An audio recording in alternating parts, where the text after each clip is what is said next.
राजस्थान परिषद की ओर से मीट द आइकॉन कार्यक्रम में आप सभी का स्वागत करता हूं। राजस्थान परिषद बेंगलुरु की एक अग्रणी संस्था है जो पिछले 45 वर्षों से समाज की शिक्षा की जरूरत, समाज की चिकित्सा की जरूरत, समाज के उत्थान, समाज के जुड़ाव में लीन है। इसी उद्देश्य को ध्यान में रखते हुए मीट द आइकॉन कार्यक्रम का संयोजित किया गया है। इस मीट द आइकॉन कार्यक्रम में हम उन महानुभाव, उन शख्सियत से रूबरू होते हैं जिन्होंने अपने जीवन काल में, अपने बिजनेस में, अपने पेशे में सक्सेस हासिल की है, एक अलग स्थान प्राप्त किया है। हम उनसे इस कार्यक्रम में साक्षात्कार करते हैं, उनके जीवन की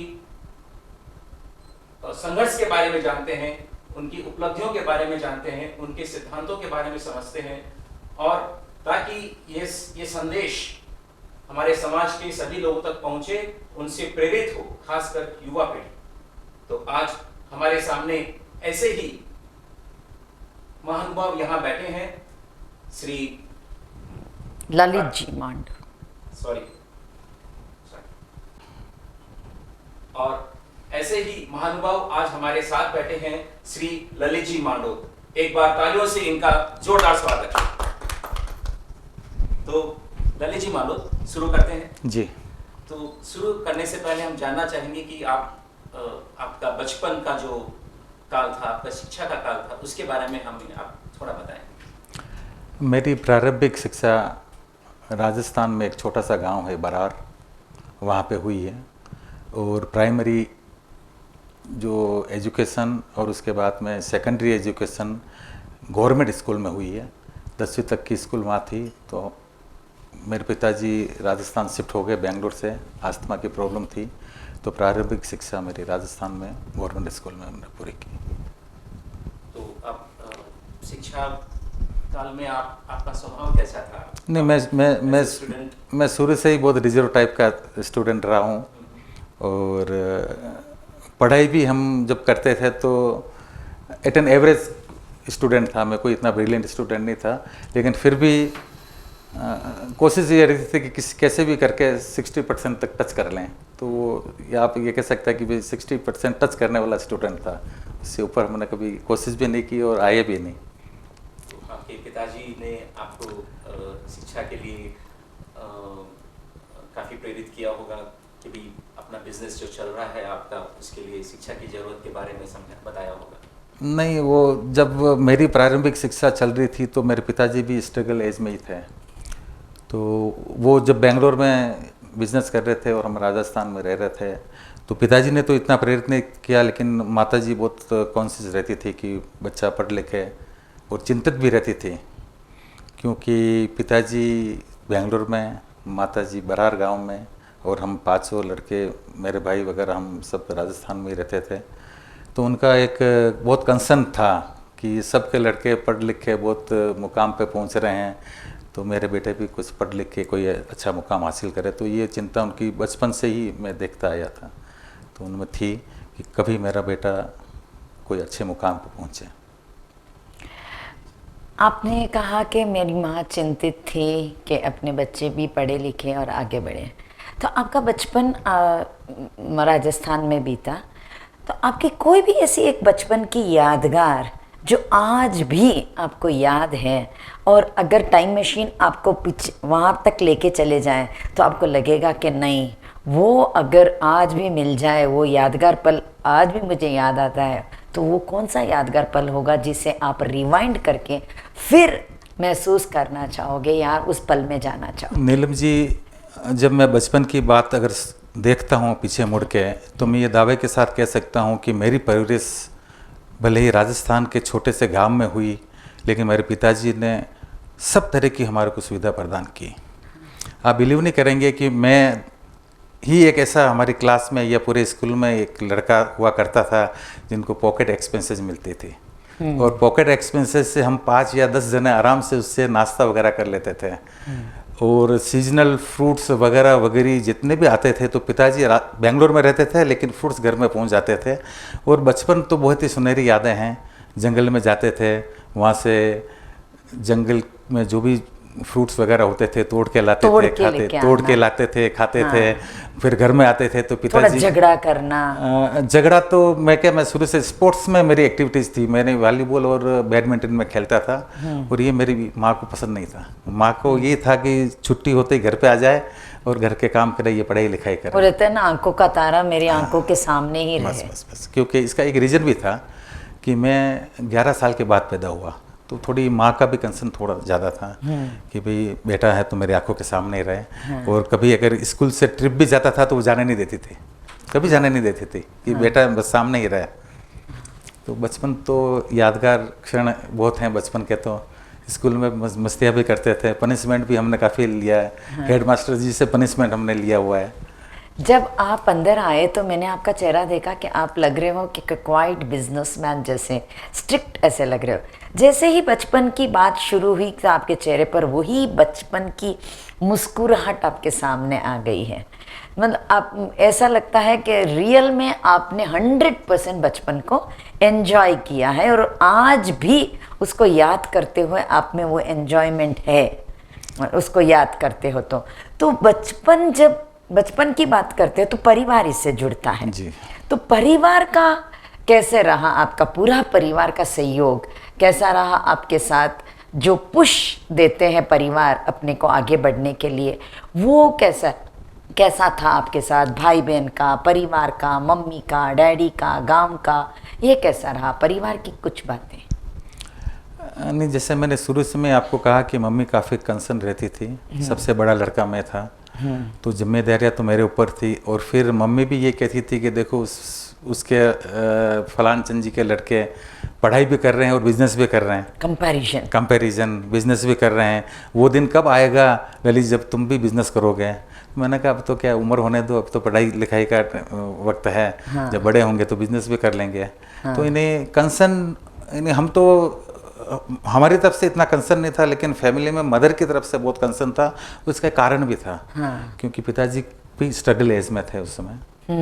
तो माँ की एक इच्छा थी कि चलो पिताजी स्ट्रगल एज में हैं तो बच्चा अगर पढ़ लिख के थोड़ा अगर बन जाए और वो अगर अपना बिजनेस कर ले तो उनका काफ़ी कंसर्न था। और उसको मैंने देखा है ज्वलंत, उनको उनकी आंखों में मैंने देखा है कि वो कहीं न कहीं जो उनका डांट में भी जो प्यार था वो केवल और केवल हमारे को ऊंचाई पे ले जाने के लिए था। तो डांट तो पड़ती थी बचपन में, माँ की भी बहुत डांट खाई है, पिताजी बहुत कभी बहुत उन्होंने। फर्क आ चुका है आज के ज़माने में और आपके ज़माने में।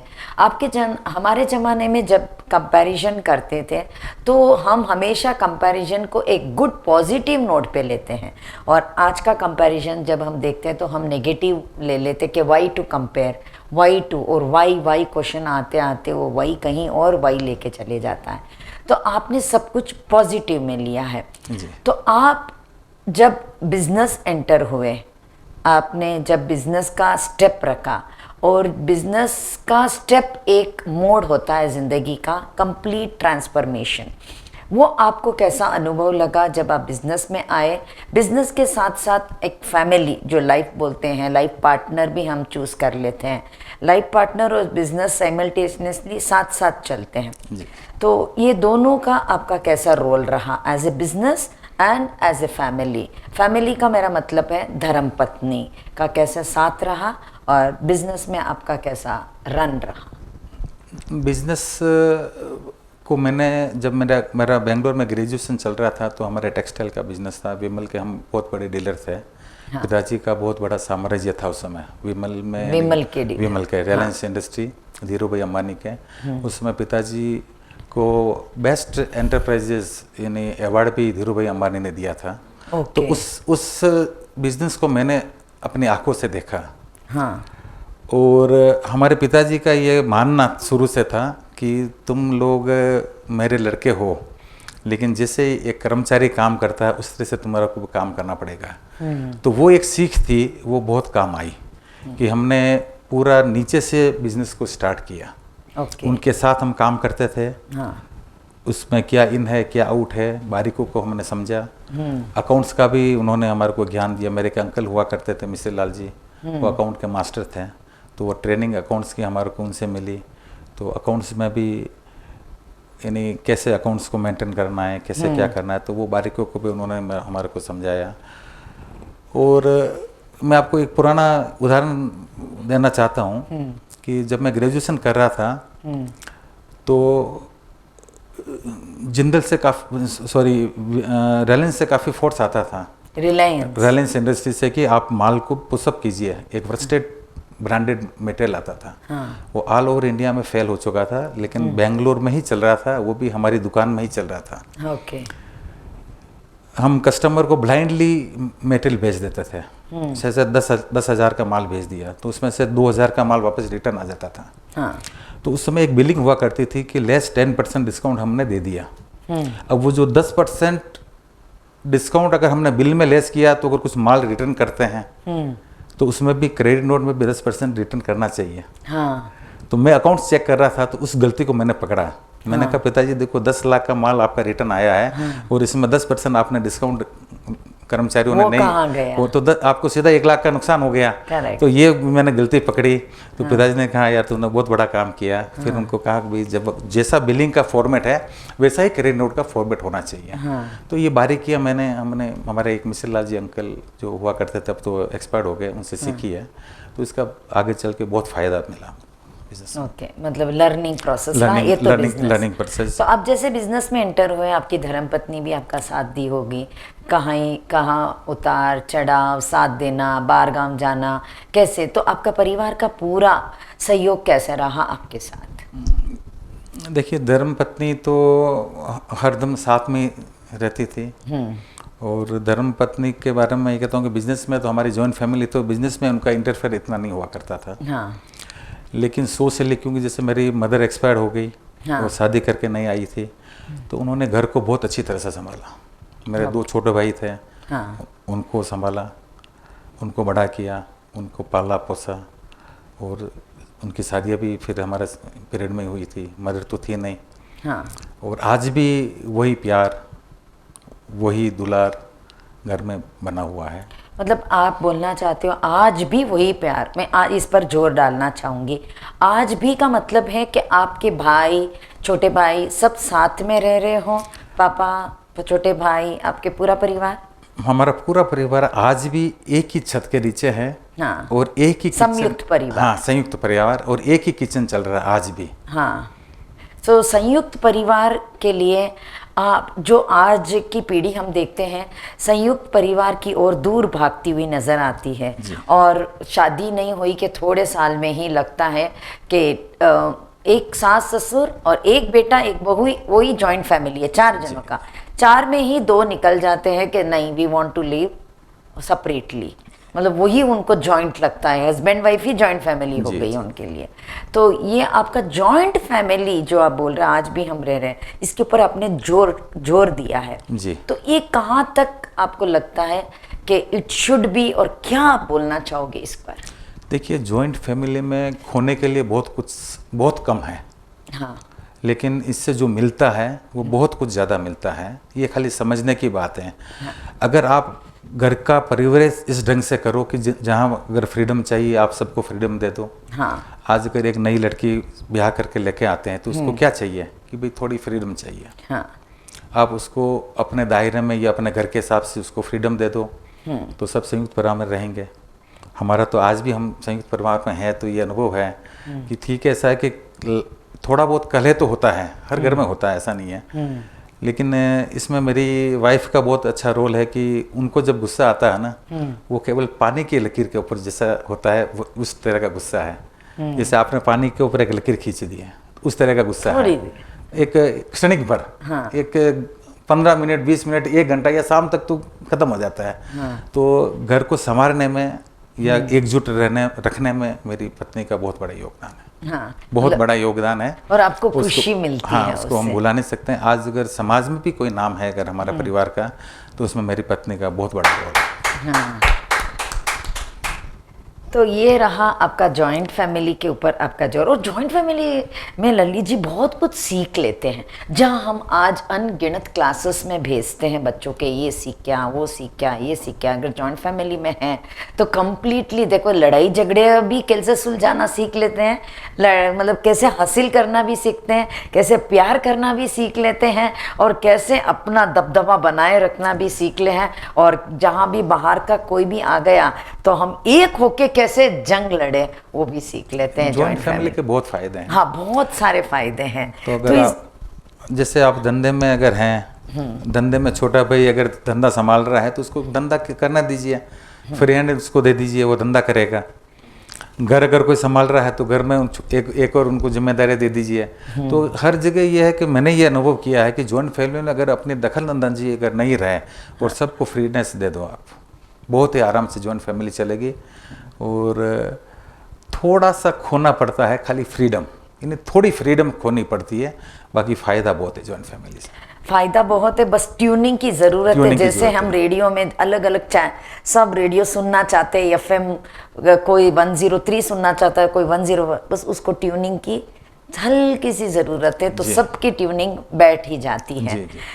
ये तो हुई आपने जॉइंट फैमिली की बात भी बताई, पर आपके जीवन में आपके मार्गदर्शक आप किसे मानते हैं? हाँ, मैं यहाँ आपको एक बात बताना चाहूँगा कि टेक्सटाइल जब मेरे घर में एक्सीडेंट हुआ और माँ और भाई एक्सपायर हो गए, तो पिताजी का एकदम डिसीजन था कि भी मैं धंधा बंद कर रहा हूँ, मुझे कुछ नहीं चाहिए, जो है उससे मैं तुम लोगों का गुजारा, शौक लग गया। हाँ। जो है उसमें मैं तुम लोगों का गुजारा कर दूंगा, लेकिन बिजनेस नहीं करूंगा, तुम्हारे को जो करना है वो अब तुम कीजिए। हाँ। उस समय फिर मैंने ये डिसीजन लिया कि मुझे ये कपड़े का धंधा छोड़ के आयरन स्टील का धंधा करना चाहिए। अब कपड़े का धंधा और आयरन स्टील का धंधा मतलब ये एकदम नॉर्थ एंड साउथ पोल जैसे, नॉर्थ पोल और साउथ पोल जैसे हैं। यहाँ कपड़े के धंधे में 20% 30% तक भी लगाते थे, और वहाँ पे 2% भी हम नहीं लगा पा रहे थे। हाँ। और बिजनेस नहीं चला। मैं बहुत स्ट्रगल किया, स्टार्टिंग में 2 साल तक स्ट्रगल किया। तो मेरे पिताजी के एक अच्छे दोस्त हैं शांतिलाल जी घादिया, वो पिताजी से मिलने के लिए हमेशा आते वीकली 1 बार 2 बार आ जाते थे। जो घादिया परिवार अभी मयूर ज्वेलर्स के नाम के नाम से है। तो मैंने फ्रस्ट्रेशन में 2-3 बार चाबियाँ रख दी, मैंने कहा ये लोहे का धंधा बंद कर लो, कपड़े का धंधा ठीक था, वापस वही कर लेते हैं। शांतिलाल जी ने मैंने उनके सामने पिताजी को कहा कि ये बंद कर लेते हैं। हाँ। तब हमारे ये विमल ज्योति और कपड़े का धंधा चालू भी था। हाँ। तो मैंने कहा रिटेल में बैठ जाएंगे, होलसेल का धंधा अब मेरे साथ तो नहीं हो रहा है। हाँ। तो उन्होंने मेरे को एक बहुत बढ़िया बात कही थी। हाँ। कि देख ललित, तुम अब मलेश्वरम में रह रहा है। हाँ। और तेरे हाथ से अगर कोई अंगूठी मलेश्वरम में गिर गई है, और तू सिटी मार्केट में खोजेगा तो नहीं मिलेगी। अब तेरे को 2 साल हो गए हैं आयरन स्टील का धंधा करते हुए, तो तेरे को ढूंढनी तो वही है। उसी धंधे में तेरे को अगर नुकसान भी हुआ तो तू उसी धंधे में ढूंढ। तो ये बात मुझे एकदम स्ट्रक कर गई। मैंने कहा इन्होंने तो बहुत 1 लाख टके की बात कही। तो उसके बाद में मैंने जितना भी मेरा माल था एकदम वाइंड अप कर दिया दुकान को। भावपीट बोलते हैं, हम बोलते कि लॉस में भी बेच दो। पिताजी ने कहा सब माल को लॉस में बेच दे एक बार। तो माल लॉस में बेच दिया, और उसके बाद में मैंने ABCD से धंधा चालू किया। और आपको शांतिलाल जी एक मांडूत थे जिनका कि पहले मर्डर हो गया, अपने विमल जी के ससुर, विमल जी कटारिया के ससुर थे। हाँ। तो ये चेयर मार्केट में थे। हाँ। चेयर मैन्युफैक्चरिंग करते थे। तो उनके पास मैं गया, मैंने कहा भाई मेरे को भी बिजनेस चालू करना है और चेयर फैक्ट्री में मैं माल सप्लाई करना चाहता हूँ। तो उन्होंने मुझे बहुत गाइडेंस दिया। तो अगर मैं गुरु अगर मानता हूँ इस धंधे में आने का, तो सबसे पहले तो जो मुझे मार्गदर्शन मिला शांतिलाल जी घादिया का मिला, और उसके बाद में शांतिलाल जी मांडूत का। दोनों शांतिलाल जी शांति। तो उनको मैं अपना यानी कि गुरु मानता हूँ कि उन्होंने मुझे जो गुरु मंत्र दिए हैं, एक ने मुझे रास्ता दिखाया और एक ने मुझे धंधा करना सिखाया। तो उसके बाद मैं धंधा करता गया, फिर मेरा भाई भी ज्वाइन हो गया। और आज मैं ये कहता हूँ कि आयरन स्टील में हम JSW के डीलर हैं, और पिछले 10 साल से हाईएस्ट सेलिंग अवार्ड हमारे को मिल रहा है। Congratulations. आपने जो एक बात कही कि अभी शांतिलाल जी ने कि वो अंगूठी जो आपको ढूंढनी है मलेश्वरम में ही ढूंढनी है। हाँ। तो आपका जो लोहे का बिजनेस था जो आपने कहा कि ठीक से नहीं चल रहा था, तो वो आपने कौन से उस अंगूठी आपने आप ढूंढी उसमें कि हाँ, आप नहीं सक्सेसफुल? उन्होंने मुझे कहा था कि अगर तुम्हारे को नुकसान अगर लोहे के धंधे में हुआ है तो प्रॉफिट भी लोहे के धंधे में ही होएगा। तुम्हारे को ढूंढना पड़ेगा उसमें से। अगर बिजनेस तुम या तो सीख नहीं पाए हो तो उसको सीखो। तो मैंने अब क्या कि मैंने माल एकदम नया था। मैं लहर सिंह जी सिरोया भी मेरे को उन्होंने कुछ मार्गदर्शन दिया था, परचेजिंग वगैरह की, लेकिन एकदम मंदी आ गई उसके बाद। तो उसमें 7 रुपये किलो के आइटम में 2-2 रुपये किलो टूट गया। यानी आप देखिए कितना बड़ा नुकसान एक 3 महीने के पीरियड में 25%। तो ये इस तरह के नुकसान हुए। तो उनका कहने का मतलब था कि जो नुकसान हुआ है तो भरपाई वही धंधा करेगा। उनका कहने का तात्पर्य यह था कि जो नुकसान हुआ है तो फायदा भी वही धंधा तुम्हारे को देगा, ढूंढना तुम्हारे को उसी धंधे से पड़ेगा। तो फिर मैंने उनकी बात को पकड़ ली और फिर मैंने ABCD से चालू किया और इंडस्ट्रियल सप्लाई में गया। तो उसके बाद में तो प्रगति होती गई और आज मांडोत स्टील कॉरपोरेशन का पूरे बेंगलोर में आज नाम है।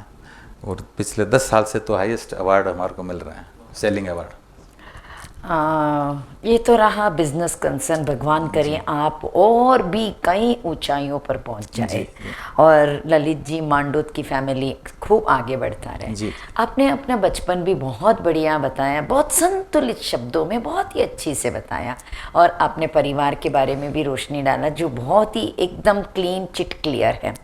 आपने व्यवसाय भी बहुखूबी ऐसे ही निभाते आए, जहाँ पर आपको हर्डल आए नहीं आए पर आपने पार कर लिया, क्योंकि आप एक सबकी बात सुनने की क्षमता रखते थे। जी।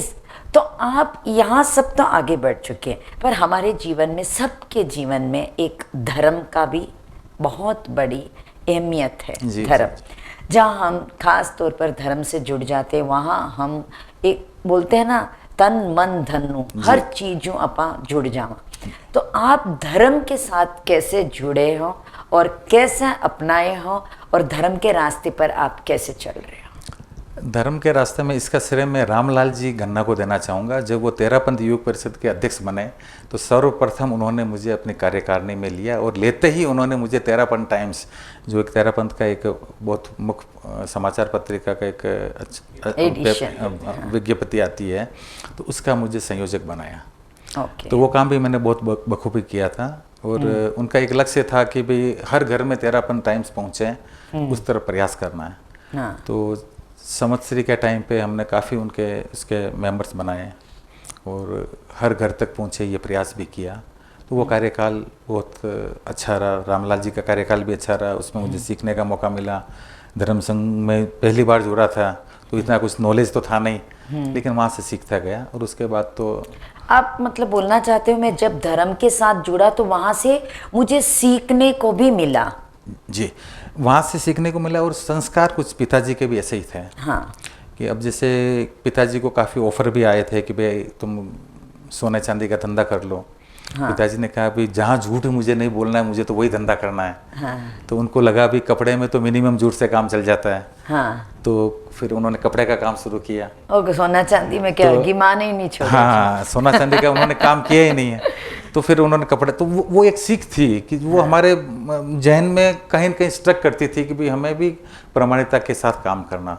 तो वही काम हमने फिर आयरन स्टील में भी किया कि उसमें भी कोई झूठ का कोई। और कौन सी धर्म संघ के साथ आप जुड़े हो, संस्थाओं के साथ जुड़े? मैं तेरापंथ युवक परिषद के साथ जुड़ा हूँ और उसके बाद में मैंने उसमें ऑलमोस्ट सब पदों पर कार्य किया है। और फिर 2010 और 11 में मैं तेरापंथ युवक परिषद का अध्यक्ष बना। और उससे पहले मैं 2005 और 6 में मंत्री पद पर रहा हूँ, जब विमल जी सामसू का अध्यक्ष थे। तेरापंथ ट्रस्ट का मैं 2 साल अध्यक्ष रहा हूँ बेंगलोर।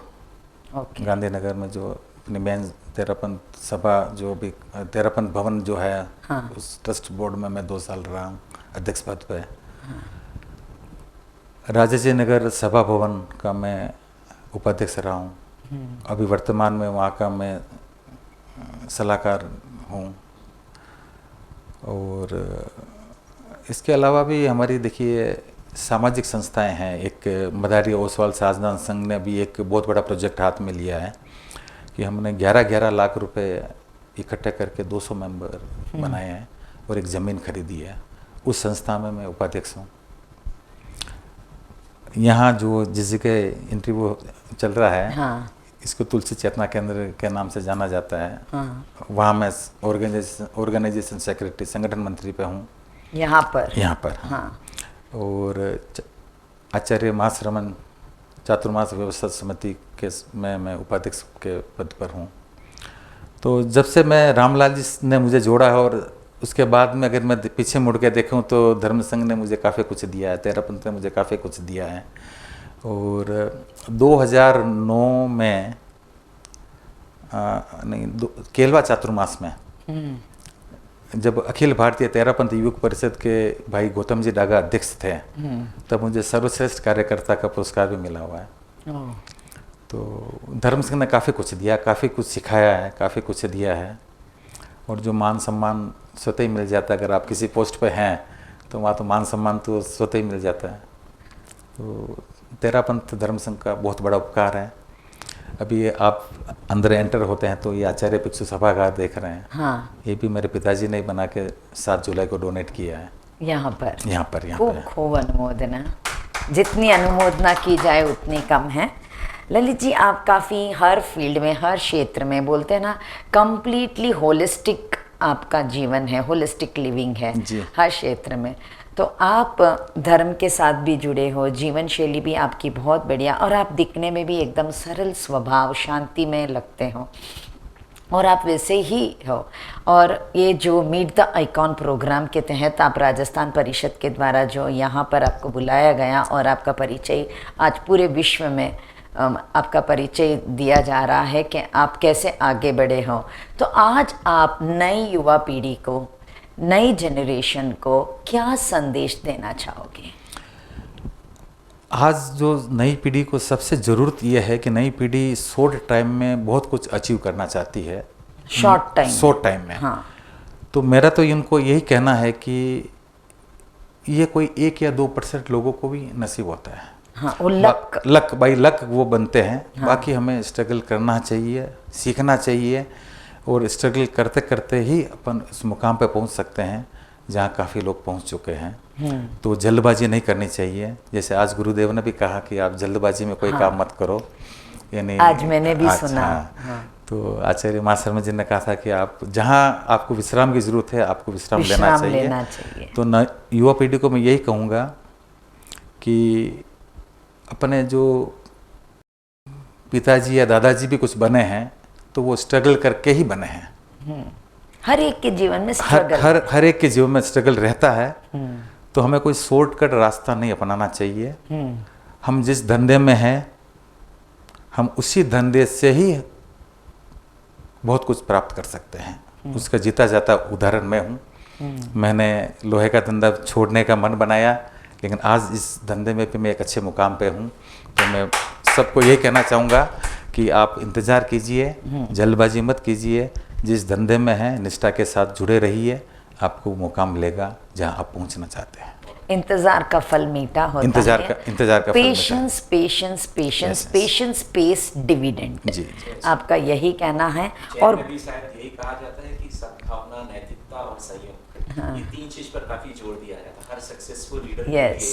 ये 3 चीज जो इनकी बातों से साफ झलक रहा है। तो आपके हिसाब से और क्या कैरेक्टरिस्टिक्स होनी चाहिए कोई एक सक्सेसफुल लीडर को या एक इंसान को? मैं इसमें मेरे पिताजी के कोट आपको 1-2 बताना चाहता हूँ कि मेरे पिताजी का जीवन में बहुत बड़ा अगर योगदान अगर मेरे जीवन में अगर रहा है, तो उन्होंने मुझे काफ़ी बार कहा है कि ललित, अगर तुम्हें बड़ा आदमी बनना है या कुछ अचीव करना है तो तुम खर्चे को कम मत करो, अपनी कमाई को बढ़ाओ। नहीं, ये भी एक इन्हें उन्होंने चाहे तो मजाक में कहा होगा या कुछ कभी बातों बातों में कह दिया होगा, लेकिन ये भी मेरे दिमाग पे स्ट्रक कर गया। तो आपको मैं कहता हूँ कि हमने उसके बाद में कभी भी खर्चे का हिसाब नहीं लगाया। हम कमाई कैसे बढ़ा सकते हैं, हम जैसे 2 भाई अभी धंधे में, मैं और मेरा छोटा भाई नरेंद्र, तो हम सोचते बात करते रहते हैं कि भाई धंधा कैसे बढ़ाएं। जिंदल का अगर ये टारगेट मिला है तो अगले साल ये टारगेट मिलेगा तो उसको कैसे अचीव करें। तो उस तरफ हमारे एकदम होलिस्टिक अप्रोच रहती थी कि हम कैसे भी करके उस जो टारगेट मिला है या जो टारगेट हम लेना चाहते हैं, तो पिताजी की उस बात को ध्यान में रखते हुए कि भाई ऐसा है कि वहाँ कर वो काम करेंगे खर्चा ज़्यादा होगा, तो ठीक है, खर्चा अगर ज़्यादा हुआ तो कोई बात नहीं, लेकिन उसमें कमाई तो है थोड़ी बहुत। तो उस बात को ध्यान में रखते हुए हम काम करते थे। तो उसमें ये पिताजी की ये बात भी बहुत आगे जीवन में बहुत आगे तक ले गई है। हर बात पे आप बचपन से लेके धर्म तक की बात रहने दो, बिजनेस की बात रहने दो या व्यवहार की बात, हर बात में आपने पिताजी पिताजी पिताजी का नाम लिया है। जी, मतलब एक बार भी आपने मैं कुछ भी नहीं कहा है। हर बात पे आपने ये जताया है कि पिताजी, जो आज की युवा पीढ़ी में एक बहुत बड़ा संदेश है कि हम हमेशा ग्रैटिट्यूड देना सीखें। किसी को भी, किसी से कुछ सीखा है, किसी से कुछ लिया है। आपने 2 व्यक्तियों के नाम भी बता दिए हैं आज के, इनसे मैंने मार्गदर्शक सीखा, इनसे मैंने बिजनेस सीखा, इनसे मैंने उंगली पकड़ना सीखा। ये तो आप ग्रैटिट्यूड के रूप में अभी आपने बहुत कुछ, ये भी जो बिल्डिंग आपने कहा मैंने दिया, तो मैं तो ज़्यादा क्या मैं वापस आपसे पूछूं, ये सही नहीं रहेगा। मैंने नहीं फिर दिया, भी पिताजी जो भी दिया पिताजी ने जो दिया। भी दिया पिताजी ने आपके जीवन में। बस मैं इतना ही कहना चाहूँगी, अगर आपको एक शब्द में पूछना चाहेंगे हम कि what is your complete surrender to the world planet, a planet पर हम रह रहे हैं, इस प्लैनेट को आप वापस क्या पूरा समर्पण क्या कैसे करना चाहोगे? नहीं, मैं यही कहना चाहूँगा कि अगर अपनी फैमिली बॉन्डिंग अगर बहुत अच्छी है, हाँ, तो हमें अपनी फैमिली जो भी मिलता है तो अपनी फैमिली बॉन्डिंग से ही मिलता है, और हम जो देते हैं तो वो फैमिली बॉन्डिंग के हिसाब से ही देते हैं। आपका अगर संयुक्त परिवार है, अगर उसमें आप अच्छा कमा रहे हैं तो आपकी फैमिली बॉन्डिंग अच्छी है, इसलिए आप कमा रहे हैं। अब जब समाज को देना पड़ेगा तो भी आपकी फैमिली बॉन्डिंग अच्छी होनी चाहिए। अगर समाज में कुछ देना है, मैं एक भाई बोलेगा कि भाई दे दो और दूसरा भाई बोलेगा कि नहीं, तो भी काम नहीं बनेगा।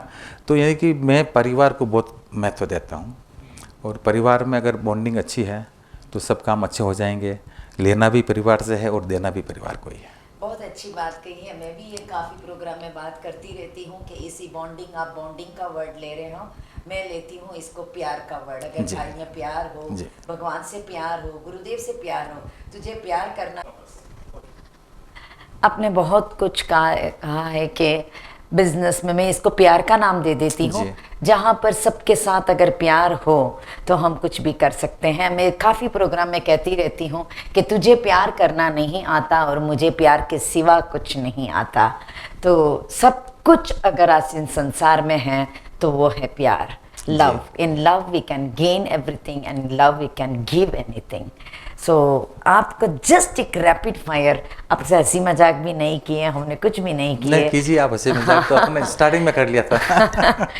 तो आपसे जस्ट एक रैपिड फायर राउंड के तहत अगर शॉर्टली पूछना चाहूँगी, जस्ट आप बताइए कि आप अगर लव को कैसे डिफाइन करोगे? What is love?